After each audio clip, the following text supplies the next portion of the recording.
Bagaimana Allah Ta'ala menjamin rezeki? A'udzubillahi minasyaitonirrajim. Wa ma min dabbatin fil ardi illa 'ala Allahi rizquha. Semua yang melata di atas muka bumi Allah ini dijamin rezekinya. Semua yang melata, semua yang bergerak. Setelah diteliti oleh para ulama, dabbah artinya binatang, selalu diterjemahkan dabbah, dabbatul ardi, binatang yang berjalan di atas muka bumi ini dijamin Allah Ta'ala rezekinya. Kenapa disebutkan binatang? Kenapa tidak disebut wama min insanin, wama min nasin? Tidak ada manusia yang tidak dijamin rezekinya. Digunakan kata yang paling rendah, paling hina, paling kotor, binatang. Kalau binatang saja dijamin rezekinya, apalagi yang mulia. Karamna bani Adam ala katsirin minal khalqi wa faddalnahum tafdila. Di antara semua makhluk ini manusia yang paling mulia. Khalaqnal insana fi ahsani taqwim. Dari bentuk susunan fisiknya paling sempurna, dari bentuk keseimbangan antara akal dengan nafsunya juga sempurna. Ada yang satu ini nafsu aja, tak ada akal, binatang. Ada yang satu ini akal saja, tak ada nafsu, malaikat. Makanya kalau ada teman kita nafsu aja, tak ada akal, kita udah tahu dia sama geng mana. Maka paling sempurna bentuknya, keseimbangannya manusia. Tapi Allah tidak sebutkan manusialah yang kujamin rezekinya, tidak. Allah sebutkan yang paling hina. Kalau binatang yang kotor tidak berakal saja dijamin Allah rezekinya, apalagi manusia. Maka ada ungkapan pepatah orang Melayu, rezeki musang tidak akan dihabiskan harimau. Rezeki musang tak akan pindah ke mulut harimau. Secara fisik harimau lebih besar, secara fisik harimau lebih buas, lebih gagah, lebih tajam taringnya, raja hutan, raja rimba. Musang biasa saja. Bahkan ada musang yang paling keren ya kopi luwak, karena itulah makanan dia. Tapi rezeki musang tidak akan mungkin dihabiskan harimau. Kalaulah gara-gara harimau musang itu tidak makan, maka sudah lamalah musang itu punah dan musnah, tidak ada lagi di permukaan bumi. Tapi sampai hari ini musang masih tetap ada dan harimau pun tetap ada. Begitu Allah Subhanahu wa Ta'ala mencari, menyediakan rezekinya. Binatang yang melata, melatanya tidak pula di atas tanah, justru dia unik. Kalau binatang yang lain kakinya di atas tanah, kepalanya, dia justru terbalik, justru kaki dia yang ke atas, dia yang ke bawah. Bukan Spiderman, cicak. Makanannya pun luar biasa. Yang dia makan tidak melata tapi yang terbang, nyamuk, bisa juga dia makan. Jadi kalau ada orang dikasih Allah Ta'ala tangan, kaki, kudrat, iradat, kemauan, kehendak, dikasih Allah Ta'ala akal sehat, badan sehat, segar bugar, tapi cemas dengan rezekinya, dia mestinya malu dengan cicak. Kemudian bagaimana Allah Subhanahu wa Ta'ala membagi rezeki itu? Lau tawakkaltum 'alallah haqqa tawakkulih. Kalau kamu bertawakal kepada Allah sebenar-benar tawakal, la razaqakum kama ruziqat thair. Kamu diberi Allah rezeki sebagaimana seekor burung mendapatkan rezeki. Bagaimana seekor burung mendapatkan rezeki? Taghdu khimasan wa taruhu bitanan. Terbang keluar sarang pada waktu pagi dalam keadaan perut kosong dan pulang dalam keadaan perut kenyang. Sampai hari ini belum ada burung yang tidak mau terbang karena khawatir dapat rezeki atau tidak. Burung merpati terbang tinggi, tahu dia di mana letak sarangnya dan pulang dia dalam keadaan perut kenyang. Padahal yang diberikan Allah kepada dia cuma dua, paruh dengan cakar kakinya. Dengan dua itu bisa dia makan. Uniknya burung-burung ini adalah makanannya berada di dalam air, dia di atas udara, lalu kemudian dia hanya sebentar saja memantau, masuk dia ke dalam dan bisa diangkat kembali. Kalau tidak percaya pada isi ceramah saya ini, sering-sering nonton film yang isinya binatang aja, tentang flora dan fauna, tentang hewan. tentang burung.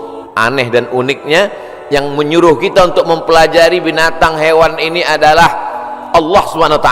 Tapi yang mempertontonkan kita, kameramennya sampai berbulan-bulan di dalam hutan untuk menampilkan, hanya memperlihatkan seekor burung bisa menangkap seekor ikan, untuk memperlihatkan bagaimana Allah membagi rezeki kepada kita. Sesungguhnya di balik konten yang luar biasa ada kameramen yang sangat tersiksa. Jadi besar sekali jasa kameramen. Jadi nanti kalau beberapa hari ini akan keluar gambar Abdul Somad ceramah di Masjid Sunda Kelapa sedang begini-begini, itu kameramennya luar biasa. Ini kameramen insya Allah masuk surga sama kamera-kameranya sekalian. Saudara yang dimuliakan, cuman kameramen kalau bisa matanya harus seimbang, jadi jangan selamanya begini, jadi sekali-sekali begini, sekali-sekali. Saya khawatir nanti setelah tua matanya begini. Selalu ada keseimbangan. Saudara yang dimuliakan Allah SWT, kamera itu pun juga adalah rezeki. Kenapa? Yuntafa'u bihi. Kapan kamera menjadi rezeki? Ketika dia bermanfaat. Kalau kamera hanya untuk mengambil gambar orang yang membuka aurat, maka itu bukan kamera rezeki, itu namanya kamera Sony, itu namanya kamera laknat, itu namanya kamera yang mendatangkan, bukan pada mereknya, bukan pada kameramennya, tapi apakah dia mendatangkan manfaat atau tidak. Begitu Allah SWT memberikan rezeki. Suatu ketika ada salah seorang dari wali-wali Allah, setelah mendengar ceramah Ustadz bagaimana perjalanan Ustadz berdakwah, bagaimana perjuangan Ustadz, saya menganggap Ustadz salah seorang dari wali-wali Allah. Kata jamaah, mendengar itu saya, ente kok tahu? Saya ini wali murid. Kaedah kewalian, la ya'riful wali illal wali. Yang tahu bahwa itu wali adalah wali juga. Jadi kalau ada orang mengatakan, menurut saya Kiai Anu itu wali, berarti dia wali. Lalu siapa yang tahu bahwa dia wali? Kamu mengatakan Kiai itu wali? Iya. Terus yang ngangkat kamu jadi wali siapa? Saya sendiri, kata dia. Ini namanya buceri, bule ngecat rambut sendiri. Karena dia klaim saja ada seorang wali Allah. Seorang wali Allah ini berjalan, dalam perjalanan panjangnya dia melihat ada seorang wali Allah juga yang duduk di gurun pasir hanya berzikir. Lalu wali yang berjalan bertanya kepada wali yang duduk, kamu kenapa duduk dari tadi tidak cari rezeki? Kata wali yang duduk, apa kau tidak tahu firman Allah, wa ma min dabbatin fil ardi illa 'ala Allahi rizquha. Semua makhluk yang melata di atas muka bumi Allah, rezekinya sudah dijamin Allah. Percaya kau pada ayat ini? Percaya, aku wali Allah. Kalau percaya kepada ayat bahwa rezeki dijamin Allah, untuk apa lagi kita cari rezeki? Kalau kau tidak percaya bahwa rezeki dijamin Allah, lihatlah di atas pohon kurma itu ada seekor burung. Sejak telurnya menetas, sayapnya patah. Sayapnya patah, dia tidak bisa terbang, tapi dia tetap menjadi burung yang besar di atas pohon kurma. Kenapa? Kita lihat nanti. Tak lama terlihat datang burung lain membawakan makanan. Datang burung membawakan cacing, datang burung membawakan ikan.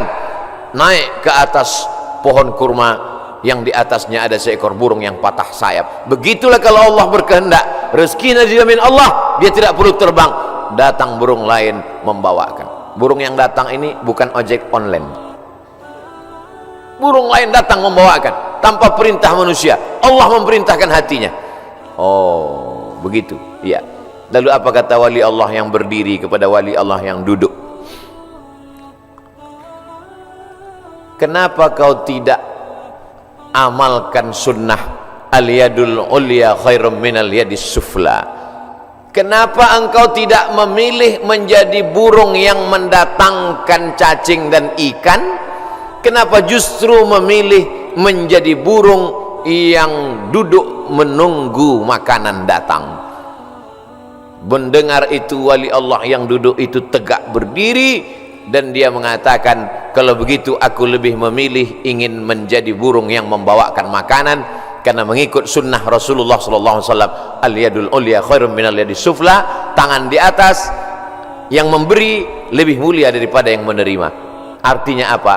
Dengan rezeki, mencari rezeki, punya rezeki bermanfaat, maka orang itu lebih tinggi derajatnya daripada beriman, yakin tapi hanya menanti menunggu. Makanya dalam Islam diajarkan al mu'minul qawiyyu, seorang mukmin yang kuat, kuat fisiknya, kuat otaknya, kuat ilmunya, kuat finansialnya, kuat duitnya. Khairun, dia lebih baik di hadapan Allah. Wa ahabbu ilallah, lebih dicintai Allah. Minal mu'minid dhaif, daripada mukmin yang lemah. Wali Allah kalau menerima hadis mudah dia menerima. Ini contohnya wali Allah, begitu menerima hadis langsung dia terima, dia langsung tegak berdiri. Jadi kalau ada hari ini orang yang diyakini sebagai wali Allah tapi bertentangan dengan sunnah Rasulullah, maka sesungguhnya bukan wali Allah. Jadi wali apa? Wali setan. Suatu ketika ada seorang wali Allah membawa murid-muridnya untuk menemui seseorang yang dikatakan wali Allah. Diceritakan dalam kitab Ar-Risalah Al-Qushairiyah, Imam Abul Qasim Al-Qushairi. Murid-murid, kita mau ketemu dengan seorang wali Allah. Di mana Tuan Guru? Di masjid. Dia tidak pernah keluar masjid, dia dalam masjid. Ya, sampai di dalam masjid bertemu dengan wali Allah, bersalaman. Tiba-tiba orang yang dikatakan wali Allah itu, maaf, meludah dalam masjid. Lalu kemudian saat itu juga sang guru berkata, mari kita tinggalkan orang ini bukan wali Allah. Kenapa Tuan Guru? Dia banyak karamahnya, dia mulia. Karena dia meludah dalam masjid. Perbuatannya bertentangan dengan syariat, bertentangan dengan sunnah Rasulullah SAW. Karena bumi yang paling mulia adalah masjid, meludah dalam masjid adalah menghinakan masjid, maka perbuatannya sudah menjatuhkan kedudukan dirinya di hadapan Allah karena bertentangan dengan sunnah Rasulullah sallallahu alaihi wasallam.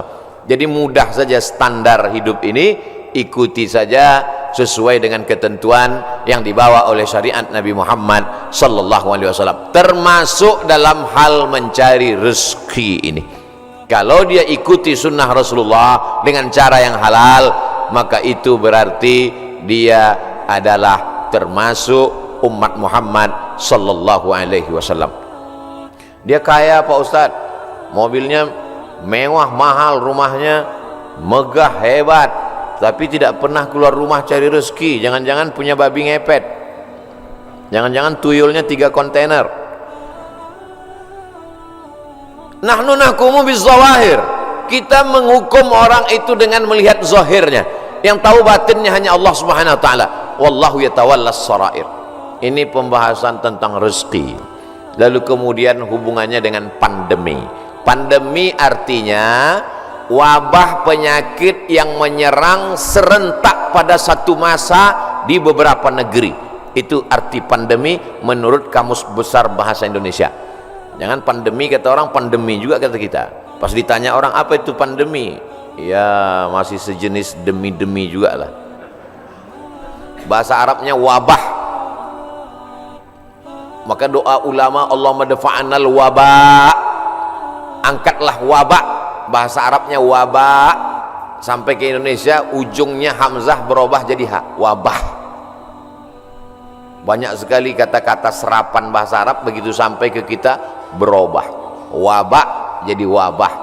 Zahir lawannya batin. Telapak tangan ini batin, ini zahir. Kenapa ini disebut batin? Karena tertutup. Kenapa ini disebut zahir? Karena terlihat. Oh kalau begitu ini bisa juga disebut batin tertutup Pak Ustaz? Enggak, karena yang bisa tertutup cuman ini. Siapa yang bisa menutup ke sini? Enggak bisa. Maka ini disebut batin. Zahiruha wa batinuha, zahir dan batin. Sampai ke Indonesia berubah. Mohon maaf, lahir dan batin. Tidak apa-apa, kita teruskan saja kekeliruan itu karena sudah menjadi umum. Ada nama kamus bahasa Arab khotok sya'i, khotok salah. syai' tapi populer. Ternyata kalau salah tapi populer, diteruskan saja kesalahan itu. Nah, kembali kepada pandemi, wabah. Wabah ini bukan sesuatu yang baru. Ada kota namanya Yathrib. Yathrib itu artinya kota yang banyak wabah penyakit. Nabi selalu merubah nama yang tidak baik kepada nama yang baik. Kamu mau kemana? Saya mau ke kampung wabah. Namanya saja sudah membuat kita memberikan efek negatif. Nama Abdul Somad, tempat tanggal lahir wabah COVID-19, maka memberikan efek yang tidak baik. Maka Nabi merubah nama yang tidak baik. Yathrib dirubah Nabi namanya menjadi Al-Madinah Al-Munawwarah, kota peradaban yang terang benderang. Kenapa terang benderang? Ketika Nabi datang ke sana, maka terang benderanglah hati mereka, terang benderang pikiran mereka, terang benderang kota Madinah. Mereka sambut dengan Tola'al Badru alaina. Badru artinya bulan purnama yang terang benderang. Kalau bulan itu bulat, namanya Badar. Kalau bulannya masih sabit, namanya hilal. Yang selalu dicari-cari orang, hilal. Hati-hati kalau ibu punya suami hilal. Saudaraku yang dimuliakan Allah Subhanahu wa taala. Maka pandemi, wabah menyebar sudah terjadi sejak lama. Makanya dalam hadis dikatakan al-mat'unu syahid.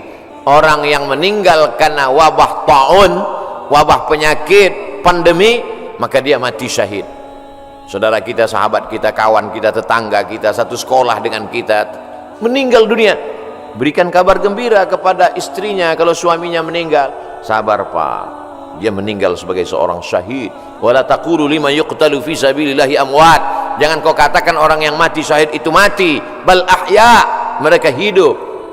Tapi mereka meninggalnya ketika mau Idul Fitri, Pak Ustadz, bajunya sudah dibeli.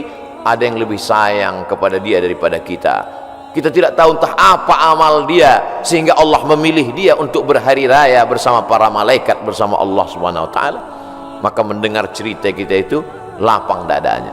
Kata-kata kita mestilah menjadi setawar sedingin, menawarkan hati yang luka, mendinginkan hati yang panas dari ucapan kata-kata yang menyejukkan. Kalau kita tidak bisa menenangkan orang dengan materi, maka tenangkanlah dengan kata-kata. Rezeki di masa pandemi berkurang. Berapa banyak pegawai, pekerja perusahaan yang di PHK, dirumahkan, kolaps perusahaan, bisnis. Bahkan ada seorang bisnismen yang cerita ke saya, Ustadz Somad, semua bisnis buatan manusia hancur roboh diterjang badai pandemi COVID-19. Yang bisa bertahan adalah yang buatan Allah Subhanahu wa taala. Tanaman kelapa sawit, harga karet, kelapa bertahan. Bisnis yang diciptakan, dibuat manusia, dikreasikan manusia, tumbang Pak Ustadz. Tapi orang beriman tidak pernah berputus asa. Kenapa? Karena dia melihat, memandang itu sebagai hakikat yang datang dari Allah Subhanahu wa taala. Dia berpikir cerdas. Dulu ketika rezeki saya lancar, bisnis saya sampai tidak sempat ke masjid Ustaz, sampai tidak sempat ikut pengajian. Alhamdulillah, dengan adanya pandemi ini kami masih bisa menyekolahkan anak, masih bisa makan, mungkin rezeki berkurang, tapi saya lebih sering ngaji Pak Ustaz. Oh, jadi kamu sering pengajian? Iya, tapi wajah kamu nggak pernah terlihat. Saya pakai masker Pak Ustaz. Kamu sering ikut kajian saya? Ikut Pak Ustaz, tapi saya nggak pernah ngelihat kamu. Saya jamaah online Pak Ustaz.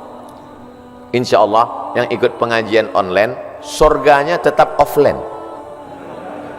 Jadi jangan khawatir. Ini ada juga ustaz-ustaz yang menakut-nakuti jamaah, yang selama ini hanya online saja, surganya pun online. Untung jamaahnya kurang cerdas. Kalau jamaahnya cerdas, mana ada surga online? Surga online itu surga bid'ah. Saudara yang dimuliakan Allah Subhanahu wa taala, jadi ketika kita melihat sesuatu itu dengan perenungan, maka sesungguhnya ada hikmah yang luar biasa di balik apa yang diberikan Allah. Asa an takrahu syai'an, boleh jadi kau benci sesuatu, fa huwa khairul lakum, tapi di balik kebencian kamu itu ada manfaat, hikmah yang luar biasa.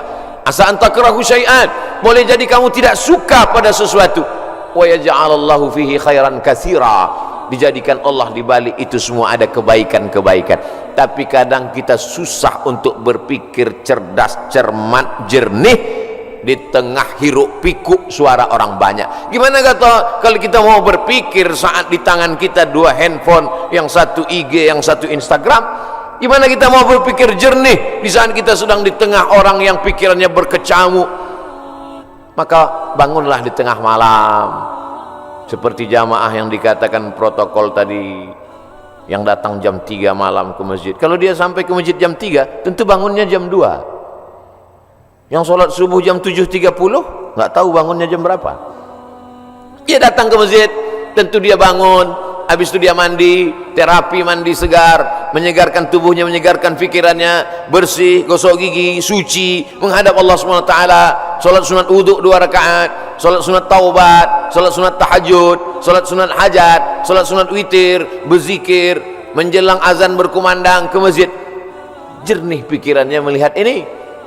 Kalaulah orang rezekinya seret, rezekinya mampat, lalu kemudian dia alihkan konsentrasinya untuk melepaskan sejarah kerisauannya dengan narkoba, dengan khamar, dengan pergaulan bebas, sesungguhnya dia hanya sedang mengalihkan satu masalah kecil, sedang dia alihkan kepada masalah yang besar. Gimana ibu? Bisnisnya sejak Covid ini makin turun atau makin? Alhamdulillah Pak Ustaz, alhamdulillah ada Covid. Alhamdulillah pula dia bilang ada Covid. Kenapa? Selama ini saya kalau mau buka usaha mesti sewa ruko, mesti sewa tempat. Hari ini saya bisa bisnis online Pak Ustaz. Saya cukup buat pasang iklan, masak di dapur sendiri, menggunakan jasa teman-teman yang bisa mengantar, akhirnya makan. Berapa banyak saudara-saudara kita yang hari ini bisnisnya tetap berjalan. Dengan cara apa? Dengan cara online. Cara menyampaikan makanannya saja yang online, makanannya tidak online. Bukan berarti makanan itu digambar lalu dikirim. Makanannya tetap diantarkan dan berjalan. Kenapa? Karena ketika kita duduk dengan tenang, maka akan ada ide-ide yang diberikan Allah Subhanahu wa taala. Yang menenangkan hati itu siapa? Allah. Huwallazi anzala sakinata. Allah taala yang menurunkan ketenangan fi qulubil mu'minin, ke dalam hati orang beriman. Tapi tidak semua bisa begini. Apotik jual obat, minyak kayu putih, haba sauda, madu, justru di musim-musim ini peningkatannya luar biasa. Kenapa? Karena orang takut. Kalau orang takut, dia cemas, dia ngeri, dia suka minum herbal, lalu kemudian dia dengarkan hadis yang disampaikan Ustadz, habbatus sauda syifaun min kulli da'. Habba sauda, jintan hitam Arab, obat dari segala macam penyakit. Yang tidak bisa diobatinya hanya tua dan mati saja. Yang lain daripada itu bisa diobatinya. Alaikum bisyifa'aini, hendaklah kamu berobat dengan 2 penyembuh, al-asal, madu, wal Qur'an. Wa nunazzilu minal Qur'ani ma huwa syifa'. Kami turun Al-Qur'an itu sebagai obat, sebagai penyembuh, sebagai penawar. Maka diamalkan mereka ruqyah, habba sauda, herbal, madu, jintan, qastul hindi, maka luar biasa. Tapi saya tidak bisa berpindah dari bisnis ini ke sini Pak Ustaz. Loh, yang mengatakan engkau tidak bisa bisnis dari pakaian ke herbal itu siapa? Kita sendirilah yang mengkerangkeng pemikiran kita. Kita yang membuat aturan, kita yang membuat diri kita terjebak. Saya sudah usaha pakaian, maka saya tidak bisa berpindah ke usaha lain. Yang membuat kaedah itu diri dia sendiri, dia sendiri membuat kerangkeng, dia sendiri yang berada di dalam, dia sendiri yang menguncinya. Itu sama seperti orang yang membuat kerangkeng besi, dia masuk ke dalam, dia kunci dari dalam, dia buang kuncinya keluar. Dia mengkerangkeng dirinya. Kamu bisa berpindah dari dagangan pakaian ke jualan herbal, berpindah dari berdagang bisnis ini beralih ke sini. Itu adalah pilihan yang ada pada diri kita sendiri. Ada pilihan yang tidak bisa kita pilih. Abdul Somad menjadi orang Melayu, datang dari pulau Sumatera, itu tidak bisa kita memilih. Saya tidak bisa memilih. Malaikat tidak pernah dulu memberikan saya pilihan di alam rahim, Abdul Somad, kau mau jadi orang mana? Mau jadi orang Amsterdam atau mau jadi orang Riau? Tak ada. Itu bukan pilihan saya. Itu pilihan takdir dari Allah Subhanahu wa taala. Tapi ada masanya kita bisa memilih antara bisnis ini atau ini, beralih ini atau ini. Ustaz, ada yang mau saya tanyakan Ustaz? Ya silakan. Bolehkah saya beralih bisnis? Boleh. Yang tak boleh beralih ke lain hati. Saudaraku yang dimuliakan Allah Subhanahu wa taala. Jadi bagaimana tiba-tiba pikiran kita menjadi sempit sampai tidak nampak solusi? Bagaimana tiba-tiba hati kita ini menjadi beku sampai semuanya terasa menyulitkan, menyusahkan kita? Maka Allah Subhanahu wa taala memberikan kita kelapangan. Man lazimal istighfar, siapa yang melazimkan istighfar, mengistiqomahkan, mengamalkan istighfar, ja'alallahu lahu min kulli dhiqin makhraja. Habis waktu ceramah. Oh, matahari terbit. Hebatnya di Masjid Agung Sunda Kelapa. Setiap matahari terbit bunyi alarm. Setiap matahari terbit bunyi alarm. Setiap matahari terbit bunyi alarm. Lama-lama jamaah mengambil kesimpulan bahwa kalau alarm tidak berbunyi, matahari tidak terbit. Kalau ada usaha, baru ada rezeki. Kalau ada usaha, baru ada rezeki. Kalau ada usaha, baru ada rezeki. Kalau tidak ada usaha, berarti tidak ada rezeki. Rezeki terbagi dua. Ada rezeki yang bersifat mauhibah, pemberian Allah. Ada rezeki yang bersifat al-kasbu, usaha. Dan berapa banyak rezeki yang berdasarkan pemberian Allah Ta'ala jauh lebih besar daripada usaha. Tapi jangan gara-gara ini lalu orang tidak mau berusaha. Usaha datang dari kita, pemberian datang dari Allah. Cobalah tanya bisnismen orang-orang kaya itu, apakah dari usahanya itu datang? Berapa banyak usahanya biasa saja, tapi pemberian Allah Subhanahu wa taala luar biasa. Yang dinilai Allah adalah bagaimana seorang hamba berusaha. Itulah ahlus sunnah wal jamaah. Adapun orang yang berpangku tangan menunggu hujan turun dari langit, mereka adalah ahlul bid'ah wad dhalalah. Namanya kelompok Jabbariyah. Jabr, al-Jabr. Ada wali nikah itu namanya wali majbur, wali yang boleh memaksa. Jabbariyah orang yang terpaksa. Kata dia, hidup dia ini terpaksa karena takdir. Kau kenapa tidak berusaha? Semua sudah ditakdirkan Allah. Kau kenapa mabuk? Saya tidak ada niat mabuk Pak Ustadz, saya terpaksa karena takdir. Dua salah dia. Pertama, dia berbuat dosa. Yang kedua, dia mengkambing hitamkan Tuhan atas segala dosa-dosanya. Maka orang seperti ini dihukum double oleh Sayyidina Umar bin Khattab. Pada zaman Umar pun spesies manusia seperti ini sudah ada. Yang sekarang ini hanya pengikut-pengikutnya saja, neonya, model barunya muncul di zaman modern ini. Maka orang seperti ini bukan ahlu sunnah. Ahlu sunnah adalah berkeyakinan bahwa rezeki dijamin Allah, tapi dia juga berusaha. Menurut Imam Abul Hasan al-Ash'ari, maka itulah yang disebut dengan al-kasbu wal ikhtiar. Ada usaha. Subuh ini saya sudah ditakdirkan Allah Subhanahu wa taala ada 2 minuman yang berada di atas meja ini, walaupun nampaknya 3, yang minuman 2, yang ini hand sanitizer. Lalu kemudian saya boleh memilih antara 3 ini, yang mana yang mau dipinum boleh pilih, mau yang ini atau yang ini, tapi jangan yang ini. Ketika dia sudah diberikan kepada saya, maka ini milik saya, ini udah takdir saya, ini ketetapan untuk saya. Tapi saya mesti menggerakkan tangan saya, mesti memasukkannya ke mulut saya. Semuanya datang dari Allah. Gerak ini tangan bisa bergerak, itu pun dari Allah. Hati ini untuk condong kemana, itu pun dari Allah. Itulah mengapa dikatakan wallahu khalaqakum wa ma ta'malun. Allah menciptakan kamu dan perbuatan kamu. Perbuatan kamu itu pun juga ciptaan Allah, karena semua datang dari Allah. Menulis, tangan yang menulis ciptaan Allah. Pena, kertas, itu pun ciptaan Allah. Maka dikatakan bahwa kamu dan perbuatan kamu adalah ciptaan Allah. Tapi kita punya pilihan. Wa nafsin wa ma sawwaha, demi jiwa dan penciptaannya. Fa alhamaha fujuraha, ada jalan kiri, jalan fujur, jalan bengkok, jalan hitam. Wa taqwaha, jalan kanan, jalan baik, jalan putih. maka kita tinggal memilih. Ketika pilihan kita benar, kita dapat surga. Walladzina amanu wa amilus solihati ulaika ashabul jannah walladzina kafaru wa kadzabu bi ayatina ulaika ashabun nar. Jangan dengan penuh kesadaran sendiri menabungnya di bank konvensional haram, duitnya duit riba, dimakan dengan penuh kesadaran. Ketika ditanya, kau makan riba? Iya, tapi ini haram. Takdir, susah saya menolaknya, Ustaz. Tidak bisa begitu, karena kita punya pilihan untuk mengalihkan dia dari konvensional ke syariah.